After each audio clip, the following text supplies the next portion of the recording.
Okay, so we're here with the new weapon and artifacts for 7.0. I have not even seen it. I don't know exactly what we're looking at, whether we'll see what this is. So first, I think we're gonna go with the artifacts because those are more exciting to me, at least, because these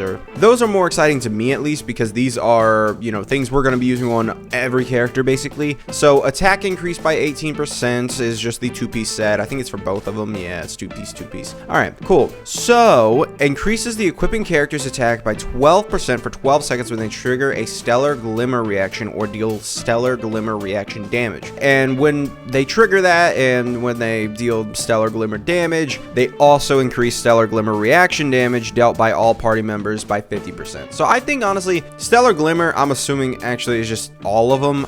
I swear I read something that was like, there's a different version of stellar, like stellar something other than glimmer. Like there's a different version, but I don't know. And it can obviously trigger off field, and the damage bonus from multiple artifact sets with the same name does not stack. So you can't just have two of these, which to be honest is actually something that I feel like they could get rid of at this point, because realistically, oh boo-hoo, we're using the same artifact set twice. Like, could we just do that? I'm gonna be honest, I feel like we just could, you know? In this day and age, it would make team building so much easier. It would make just overall, it would make the game more fun, and I think it would be a way for them to cut down on the artifact RNG. But we do have another one. Increases the equipping attack percent, we already went over. Increases the equipping character's crit rate by 16%, and their stellar swirl reaction damage dealt by 40%. Wording's a little weird there. For 10 seconds after they trigger stellar swirl reaction. So this is all after triggering a stellar swirl reaction. So you need to do stellar swirl in order to do this. I think I'm gonna assume that they're gonna release a one that is because we already have stellar superconductor, we have stellar swirl. If they do another stellar reaction, which I don't know if they've already announced, or they're probably gonna do another one.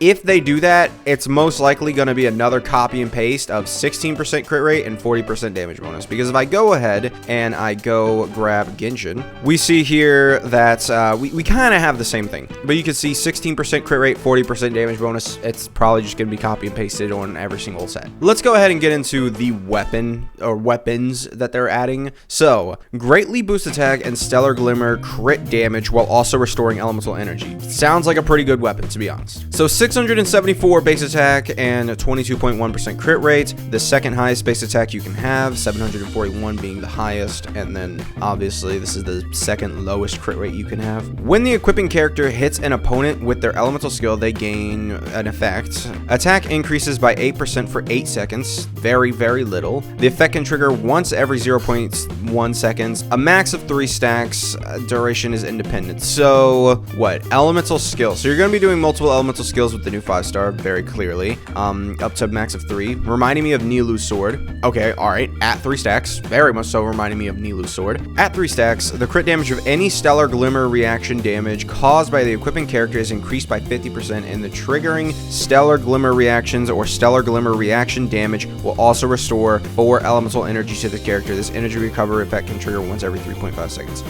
It is only 4, and man, yeah, when the equipping character is off field. There we go. That was the main thing. So 3.5 seconds. Let's say, I don't know if we're going to be starting with this character, but let's say we're using them for 15 seconds or something. That means this is going to activate roughly 4 times, meaning we're going to get 16 elemental energy. Depending how much energy the new character costs, it's not too bad, and you're going to want this. They typically do very well with characters, and whenever they give them a little bit of energy recharge nowadays, it's basically just getting rid of their energy recharge requirements. And we have a special traveler weapon. Okay, well, I don't know why they're displaying the crit rate first. A little weird, but hey, 33% crit rate, not bad. 608 base attack, okay.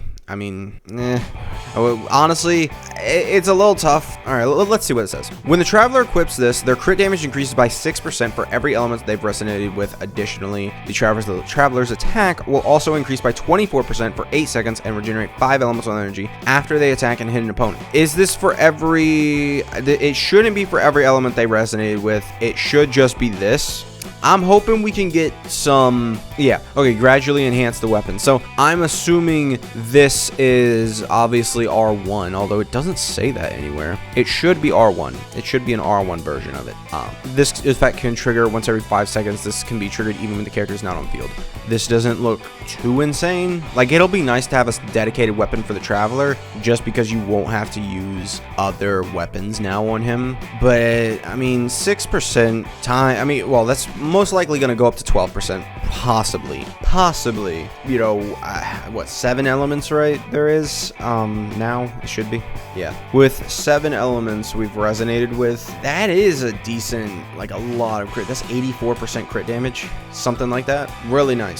And then the attack increase is going to go insane, and it's going to go for longer also, because 8 seconds is highlighted here, so it'll be longer. Yeah, Cryo Traveler might really be a good support with this, or even just any Traveler, to be honest. Like, they could make a Pyro Traveler also still good, you know, because 8 seconds would get extended. Pyro Traveler would be able to use this. Like, any Traveler can use this. Dendro Traveler, those are really the only 3. I'm assuming Cryo Traveler is good enough, but really those are the only 3 that actually matter. So yeah, and we do have Odette, which seems pretty cool. Obviously, yeah, damage dealing and buffing every single support in the game at this point. So can trigger all Stellar Glimmer reactions. Stellar Conduct, Stellar Swirl, not bad. Party-wide Stellar Glimmer reaction damage boost, offers both burst damage and sustained off-field damage. Let's go ahead. When Odette is in the party, Cryo plus Electro is converted to Stellar. Cryo plus Animo is converted to Stellar Swirl. After triggering Stellar Glimmer reaction, Odette can increase the party's Stellar Glimmer reaction base damage.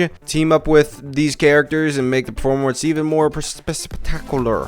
When Odette casts either E or Q, she summons a solo dance double, which deals continuous damage to enemies and greatly increases Stellar Glimmer reaction damage for either herself or the entire party. All right, I mean, and that's, or having it be or makes me think that she might have some like on-field DPS capabilities, which is all right. For a period of time after casting E or Q, Odette's E is replaced with a special E. After releasing this special E, Odette joins forces with her double to deal massive Stellar Glimmer reaction damage. While Odette is in the Radiant Stellar Glimmer state, her double continuously deals a powerful Stellar Glimmer reaction damage. So continuously deals the damage again. So this is just greatly increases Stellar Glimmer. Okay, so the solo is just buffing, and then you get the Q here, or you pop the Q or the E again, and you get a special one. And I wonder.